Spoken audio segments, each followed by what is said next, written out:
Chapitre 2. Madame Amédée Fleurissoir, née Petra, sœur cadette de Véronique Armand-Dubois et de Marguerite de Baralioul, répondait au nom baroque d'Arnica. Philibert Pétrat, botaniste assez célèbre sous le Second Empire par ses malheurs conjugaux, avait, dès sa jeunesse, promis des noms de fleurs aux enfants qu'il pourrait avoir. Certains amis trouvèrent un peu particulier le nom de Véronique dont il baptisa le premier. Mais lorsqu'au nom de Marguerite, il entendit insinuer qu'il en rabattait, cédait à l'opinion, rejoignait le banal, il résolut, brusquement rebiffé, de gratifier son troisième produit d'un nom si délibérément botanique qu'il fermerait le bec à tous les médisants. Peu après la naissance d'Arnica, Philibert, dont le caractère s'était aigri, se sépara d'avec sa femme, quitta la capitale et s'alla fixer à Pau.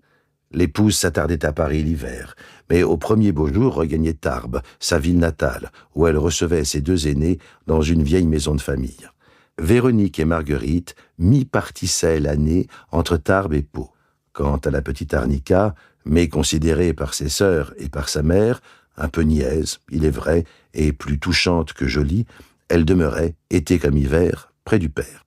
La plus grande joie de l'enfant était d'aller herboriser avec son père dans la campagne. Mais souvent le maniaque, cédant à son humeur chagrine, la plantait là, partait tout seul pour une énorme randonnée, rentrait fourbu, et sitôt après le repas, se fourrait au lit sans faire à sa fille l'aumône d'un sourire ou d'un mot. Il jouait de la flûte à ses heures de poésie, rabâchant insatiablement les mêmes airs. Le reste du temps, il dessinait de minutieux portraits de fleurs. Une vieille bonne, surnommée Réséda, qui s'occupait de la cuisine et du ménage, avait la garde de l'enfant. Elle lui enseigna le peu qu'elle connaissait elle-même. À ce régime, Arnica savait à peine lire à 10 ans. Le respect humain avertit enfin Philibert. Arnica entra en pension chez Madame Veuve Semaine, qui inculquait des rudiments à une douzaine de fillettes et à quelques très jeunes garçons. Arnica Pétrat, sans défiance et sans défense, n'avait jamais imaginé jusqu'à ce jour que son nom pût porter à rire. Elle eut, le jour de son entrée dans la pension, la brusque révélation de son ridicule. Le flot de moquerie la courba comme une algue lente. Elle rougit, pâlit, pleura. Et Madame Semaine, en punissant d'un coup toute la classe pour tenue indécente, eut l'art maladroit de charger aussitôt d'animosité un esclaffement d'abord sans malveillance. Longue, flasque, anémique, hébétée, Arnica restait les bras ballants au milieu de la petite classe, et quand Madame Semaine indiqua « Sur le 3e banc de gauche, Mademoiselle Pétrat », la classe repartit de plus belle en dépit des admonestations. Pauvre Arnica, la vie n'apparaissait déjà plus devant elle que comme une morne avenue bordée de colibets et d'avanies. Madame Semaine, heureusement, ne resta pas insensible à sa détresse, et bientôt la petite put trouver dans le giron de la veuve un abri. Volontiers, Arnica s'attardait à la pension après les classes plutôt que de ne point trouver son père au foyer. Madame Semaine avait une fille, de 7 ans plus âgée qu'Arnica, un peu bossue, mais obligeante. Dans l'espoir de lui décrocher un mari, Madame Semaine recevait le dimanche soir et même organisait 2 fois l'an de petites matinées dominicales avec récitation et sauterie. Y venaient, par reconnaissance, quelques-unes de ses anciennes élèves escortées de leurs parents, et par désœuvrement, quelques adolescents dépourvus et sans avenir. Arnica fut de toutes ces réunions. Fleur sans éclat, discrète jusqu'à l'effacement, mais qui pourtant ne devait pas rester inaperçue. Lorsque, à 14 ans, Arnica perdit son père, Madame Semaine recueillit l'orpheline, que ses sœurs, passablement plus âgées, ne vinrent plus voir que rarement. C'est au cours d'une de ces courtes visites, pourtant, que Marguerite rencontra pour la première fois celui qui, 2 ans plus tard, devait devenir son mari, Julius de Baralioul, alors âgé de 28 ans, en villégiature chez son grand-père Robert de Baralioul, qui, comme nous l'avons dit précédemment, était venu s'établir aux environs de Pau, peu après l'annexion du duché de Parme à la France. Le brillant mariage de Marguerite, au demeurant ces demoiselles Pétrat n'étaient pas absolument sans fortune, faisait, aux yeux éblouis d'Arnica, sa sœur encore plus distante. Elle se doutait que jamais, penché sur elle, un comte, un Julius, ne viendrait respirer son parfum. Elle enviait sa sœur, enfin, d'avoir pu s'évader de ce nom désobligeant, Pétrat. Le nom de Marguerite était charmant, qu'il sonnait bien avec de Baralioul. Hélas, avec quel autre nom marié, celui d'Arnica ne resterait-il pas ridicule? Rebutée par le positif, son âme inéclose et froissée essayait de la poésie. Elle portait, à 16 ans, des deux côtés de son blême visage, ces tombantes boucles que l'on nommait des repentirs, et ses yeux bleus rêveurs s'étonnaient près de ses cheveux noirs. Sa voix sans timbre n'était point rude. Elle lisait des vers et s'évertuait à en écrire. Elle tenait pour poétique tout ce qui l'échappait de la vie. Aux soirées de Madame Semaine, deux jeunes gens fréquentaient qu'une tendre amitié avait comme associé dès l'enfance. L'un, déjeté sans être grand, non tant maigre qu'efflanqué, aux cheveux plus déteints que blonds, au nez fier, au regard timide, c'était Amédée Fleurissoir. L'autre, gras et courteau, aux durs cheveux noirs plantés bas, portait, par étrange habitude, la tête constamment inclinée sur l'épaule gauche, la bouche ouverte et la main droite en avant tendue. J'ai dépeint Gaston Blafafas. Le père d'Amédée était marbrier, entrepreneur de monuments funéraires et marchand de couronnes mortuaires. Gaston était le fils d'un important pharmacien. Pour étrange que cela puisse paraître, ce nom de Blafafas est très répandu dans les villages des contreforts pyrénéens, encore qu'écrit parfois de manière assez différente. C'est ainsi que dans le seul bourg de Sta, où l'appelait un examen, celui qui écrit ces lignes a pu voir un Blafafas, P-H-A-S, notaire, un Blafafas, F-A-Z, coiffeur, un Blafafas, F-A-C-E, charcutier, qui, interrogé, ne se reconnaissent aucune origine commune et dont chacun considérait avec un certain mépris le nom au graphisme inélégant des deux autres. Mais ces remarques philologiques ne sauraient intéresser qu'une classe assez restreinte de lecteurs. Qu'eussent été Fleurissoir et Blafafas l'un sans l'autre, on a peine à l'imaginer. Dans les récréations du lycée, on les voyait toujours ensemble, brimés sans cesse, se consolant, se prêtant patience, renfort. On les nommait les Blafafoires. Leur amitié semblait à chacun l'arche unique, l'oasis dans l'impitoyable désert de la vie. L'un ne goûtait pas une joie qu'il ne la voulut aussitôt partager, ou, pour mieux dire, rien n'était joie pour l'un que ce qu'il goûtait avec l'autre. Médiocres élèves, malgré leur désarmante assiduité et foncièrement réfractaires à toute espèce de culture, les Blafafoires seraient restés toujours les derniers de leur classe sans l'assistance d'Eudoxe Lévichon, qui, moyennant de petites redevances, corrigeait, faisait même leurs devoirs. Ce Lévichon était le fils cadet d'un des principaux bijoutiers de la ville.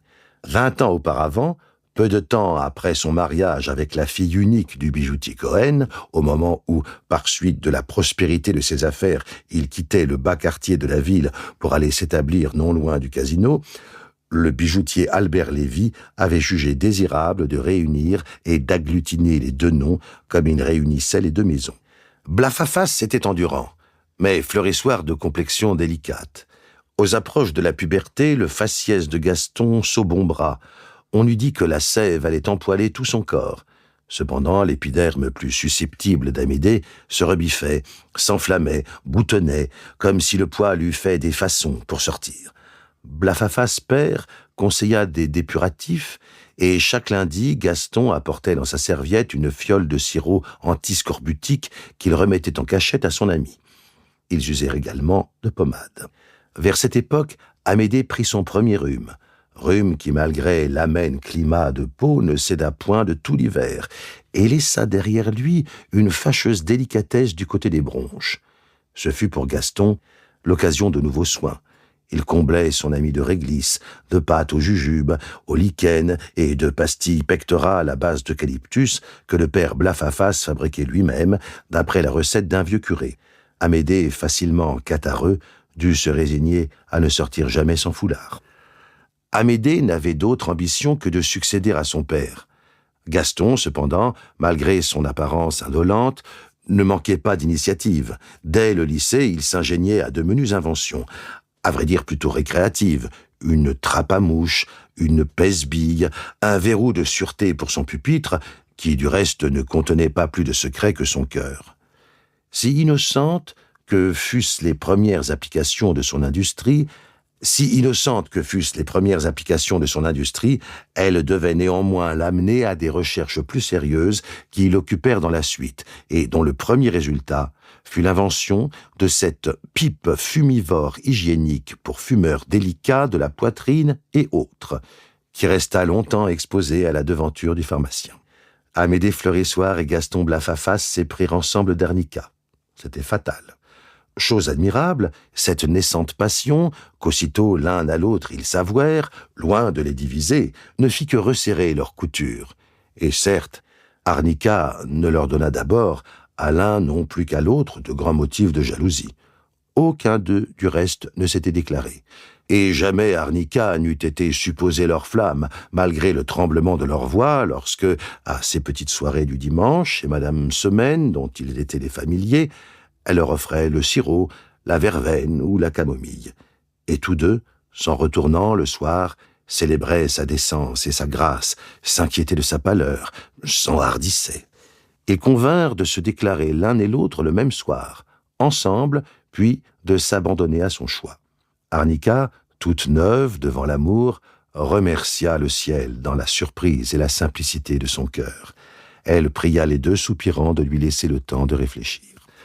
À vrai dire, elle ne penchait non plus vers l'un que vers l'autre, et ne s'intéressait à eux que parce qu'eux s'intéressaient à elle, alors qu'elle avait résigné l'espoir d'intéresser jamais personne. 6 semaines durant, perplexe de plus en plus, elle s'enivra doucement des hommages de ses prétendants parallèles, et tandis que dans leurs promenades nocturnes, supputant mutuellement leurs progrès, les blafafoirs se racontaient longuement l'un à l'autre, sans détour, les moindres mots, les regards, les sourires dont elle les avait gratifiés, arnica, retirée dans sa chambre, écrivait sur des bouts de papier qu'elle brûlait soigneusement ensuite à la flamme de sa bougie et répétait inlassablement tour à tour « Arnica Blafafas, Arnica Fleurissoir », incapable de décider entre l'atrocité de ces deux noms. Puis, brusquement, certains jours de sauterie, elle avait choisi Fleurissoir. Amédée ne venait-il pas de l'appeler Arnica, en accentuant la pénultième de son nom d'une manière qui lui parut italienne, inconsidérément du reste, et sans doute entraîné par le piano de Mademoiselle Semaine qui rythmait l'atmosphère en ce moment, et ce nom d'Arnica, son propre nom, aussitôt, lui était apparu riche d'une musique imprévue, capable lui aussi d'exprimer poésie, amour. Ils étaient tous deux seuls dans un petit parloir à côté du salon, et si près l'un de l'autre que, lorsqu'Arnica, défaillante, laissa pencher sa tête lourde de reconnaissance, son front toucha l'épaule d'Amédée, qui, très grave, prit alors la main d'Arnica et lui baisa le bout des doigts. Quand, au retour, Amédée annonça son bonheur à son ami, Gaston, contre son habitude, ne dit rien. Et quand ils passèrent devant une lanterne, il parut à Fleurissoir qu'il pleurait. Si grande que fût la naïveté d'Amédée, pouvait-il vraiment supposer que son ami partageait jusqu'à ce dernier point son bonheur? Tout décontenancé, tout penaud, il prit Blafafas dans ses bras, la rue était déserte, et lui jura que, pour grand que fût son amour, son amitié l'emporterait de beaucoup encore, qu'il n'entendait pas que, par son mariage, elle fût en rien diminuée, et qu'enfin, plutôt que de sentir Blafafas souffrant de quelque jalousie, il était prêt à lui promettre, sur son bonheur, de ne jamais user de ses droits conjugaux. Ni Blafafas ni Fleurissoir n'étaient de tempérament bien fougueux. Pourtant, Gaston, que sa virilité occupait un peu davantage, se tut et laissa promettre Amédée. Peu de temps après le mariage d'Amédée, Gaston, qui, pour se consoler, s'était plongé dans le travail, découvrit le carton plastique.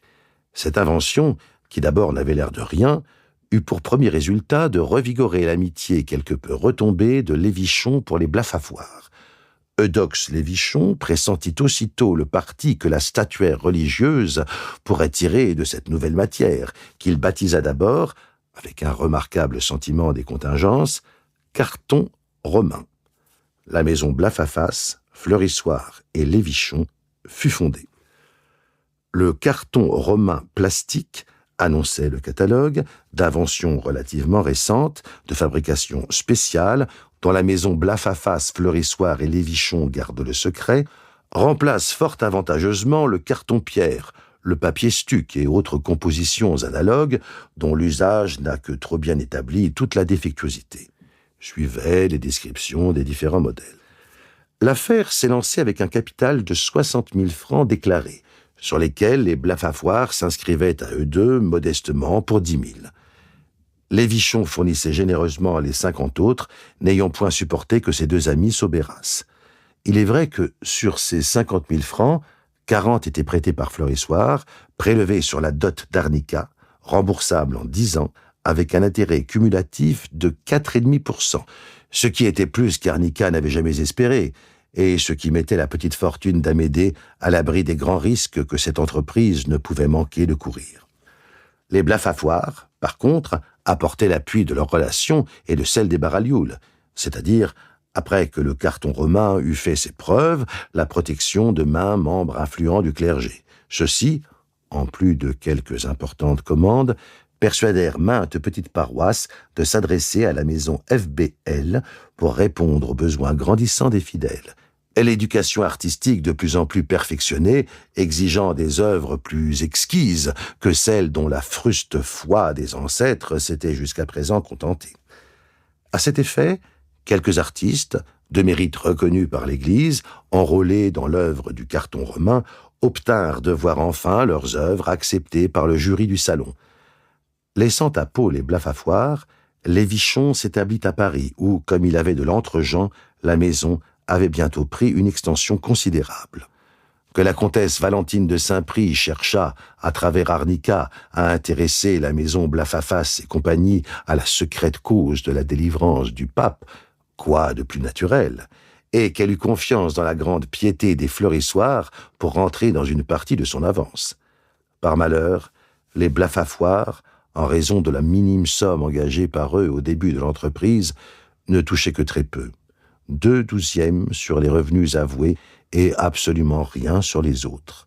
C'est ce que la comtesse ignorait, Arnica ayant, de même qu'Amédée, grande pudeur à l'endroit du porte-monnaie.